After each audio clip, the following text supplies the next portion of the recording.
ሰላም አለይኩም ወራህመቱላሂ ወበረካቱ። ውድ የቻናል ቤተሰቦች እንደምን አላችሁ? አላሁ አልሐምዱሊላህ ከኔ ጋር ሁሉ ሰላም ነው። ኢንሻአላህ በዛሬው ቪዲዮ ደግሞ በኢስላም ወሲብ እንዴት ይታያል በሚል ርዕስ ጉዳይ የተወሰነ ማስታወሻ ይዤላችሁ መጥቻለሁኝ። እንግዲህ ቀጥታ ወደ መልሱ ከመግባት በፊት የሰው ልጆች ወሲብን በተመለከተ ያላቸው አማራጮች ለመግለጽ ፈልጋለሁኝ። እንግዲህ የሰው ልጆች ነንና የተለያዩ አማራጮች ይኖርናል። የመጀመሪያው አማራጭ የሃይማኖት የሞራል ወይም የባህል ልጓም ሳይደረግለት ማንምና ምንም ከልካይ ነገር ሳይኖር እንዳሻው እንዲሆን መፍቀድ ሲሆን ይህም የመጀመሪያ አማራጭ የነጻ ወሲብ አቀንቃኞች አቋም ነው። እንግዲህ ዓለማችን ዞር ለማየት እንችላለን። ብዙ ሃይማኖት የሌላቸው ሰዎች አሉ። ያው እንደሚታወቀው የነጻ ወሲብ አቀንቃኞችም እንደዚሁ አሉ ማለት ነው። የነዚህም አቋም ደጋፊዎች በየትኛው እምነት ሆነ ሞራል ደንብ አያምኑም። በቃ በማንኛውም ወይም ደግሞ በየትኛውም እምነት እና ሞራል ወይም ደግሞ ደንብ አያምኑም ማለት ነው። ይህን ፍልስፍና የሰውን ልጅ ወደ እንስሳት ደረጃ ዝቅ የሚያደርገው ሲሆን ግለሰብንም ሆነ ቤተሰብን ብሎም ማህበረሰብን የሚያፈራርስ ነው።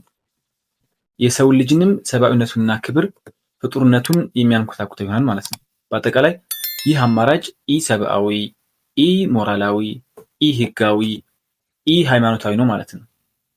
በዚህ ምክንያት ልክ ወሲብ በእስልምና ሃይማኖት የተወገዘና የተከለከለ ነው በግልጽ አላህ ሱብሓነሁ ወተዓላ በቁርአኑ እንደገለጸው ዝሙትንም አትቅረቡ ብሏል። ዝሙትንም አትቅረቡ እርሱ በእርግጥ መጥፎ ስራ ነውና መንገድነቱን ከፋ ይላል ማለት ነው። ሌላኛው እና ሁለተኛው አማራጭ የወሲብ ስሜትን ማፈንና መጫን ነው። አንዳንድ እምነቶችና ምድራዊ ፍልስፍናዎች የዚህ አቋም አቀንቃኝ ናቸው። ይህ ፍልስፍና የወሲብን ስሜት የሚገድል ሲሆን ሚናውንም እንዲያጣ ያደርገዋል። የወሲብ ኃላፊነቱን እንዲያጣ ያደርጋል ማለት ነው። የአላህ ሱብሓነሁ ወተዓላ ጥበብ የወሲብን ስሜት ለሰው ዘር ቀጣይነት የሚያውለው ነው። የወሲብ ስሜትን መጫን የህይወት ህግና ስርዓትን የሚቃረን ሲሆን ሰብአዊና ተፈጥሯዊ እንዲሁም ህጋዊና ሞራላዊ በሆነ አግባብ ማግኘት ያለበትን እርካታ ጭምር ይሰጣል ማለት ነው። እናንተ አመናችሁ ሆይ አላህ የፈቀደላችሁን ጣፋጮች እርም አታድርጉ ይላል አላህ ሱብሓነሁ ወተዓላ። አንደኛው በትዳር በኩል የሚገኝ ወሲብ ነው ጣፋጭ ማለት ነው። ወሰንም አትለፉ ይላል።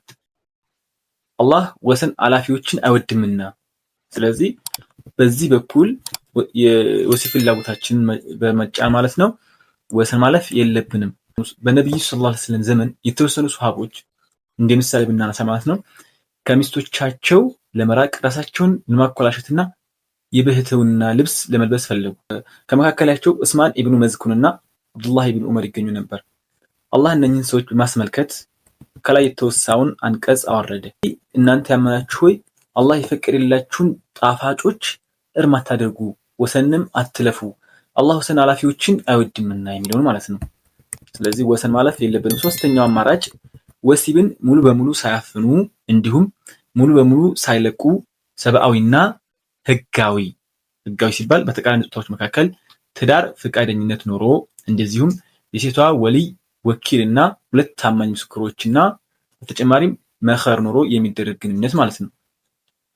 ስለዚህ ሙሉ በሙሉ ሳይለቁ ሰብአዊና ህጋዊ እንደዚሁም ሞራላዊ በሆነ ስርዓት ሊስተናገድበት የሚችለውን ወይም ሊስተናገድበት የሚችልበትን ስርዓት መዘርጋት ነው። ዝሙትንና ልቅ ወሲብን በመከልከል የጋብቻን ስርዓት ያስቀመጡ መለኮታዊ እምነቶች የዚህ አማራጭ አቀንቃኞች ናቸው። በተለይም እስልምና ሃይማኖት ለወሲብ እውቅና ይሰጣል። በዚህ በኩል ማለት ነው በሐላል መንገድ ማለት ነው። እንግዲህ በህጋዊ ሰብአዊና ሞራላዊ በሆነ መንገድ ሊስተናገድ የሚችልበትን ሁኔታም አመቻችተው ማለት ትዳር መስርተው በዚህ መሰረት ከወሲብ ሙሉ በሙሉ መራቅን ከልክለዋል። ትዳር ከተመሰረተ በኋላ ከወሲብ መራቅ እንደሌለ ማለት ነው። እንደዚሁም ዝሙትንና ወደሱ የሚያቀርቡ መንገዶችንም ከልክለዋል። አሁን ቀጥታ ዝሙት ተከልክለዋል፣ ወደሱ የሚያቀርቡ መንገዶች ራሱ ተከልክለዋል። ይህ ባይሆን ኖሮ የሰው ልጅ መሰረት የሆነው የቤተሰብ ማህበረሰብ የሚባል ነገር የለም ማለት ነው። ይህ ከሌለ ደግሞ ፍቅር፣ መረዳዳት፣ መተሳሰብ የሚባሉ ነገሮች በቃ ህልውናቸው አይኖርም ማለት ነው። ወጣቶች ሆይ ከመካከላችሁ የጋብቻን ጣጣ የሚችል ያግባ፣ እርሱ እይታን ለመቆጣጠርና ብልትን ለመጠበቅ መልካም አማራጭ ነው ተብሏል። ነብያችን በዘገቡት ሐዲስ ማለት ነው። በሌላም ዘገባ የአላህ መልእክተኛ እንዲህ ብለዋል፣ 3 ሰዎችን አላህ ሊረዳቸው ቃል ገብቷል። ከኃጢአት ወይንም ከወንጀል ለመጠበቅ ሲል ጋብቻ የፈጸመ፣ ራሱን ከባርነት ነፃ ለማውጣት የሚሰራ ባሪያና በአላህ መንገድ የዘመተ ናቸው ተብለዋል። ስለዚህ ራሳችን ከኃጢአት ወይንም ከዝሙት ለመጠበቅ ጋብቻ መፈጸም አላህ ሊረዳቸው ቃል የገባቸው ሰዎች ውስጥ ይጠቃለላል ማለት ነው። እንደ አጠቃላይ የግብረ ሥጋ ግንኙነት በኢስላም ያለው እይታ ከላይ የዘረዘርኩትን ሰብአዊ፣ ተፈጥሯዊ፣ ህጋዊ፣ ሞራላዊ የሆነው ሶስተኛው አማራጭ ነው ማለት ነው። በቀጣይ ቪዲዮ በእስልምና ሃይማኖት የግብረ ሥጋ ግንኙነት ደረጃው ምንድነው በሚለው እስከምንገናኝ ድረስ ወሰላሙ አለይኩም ወራህመቱላሂ ወበረካቱ።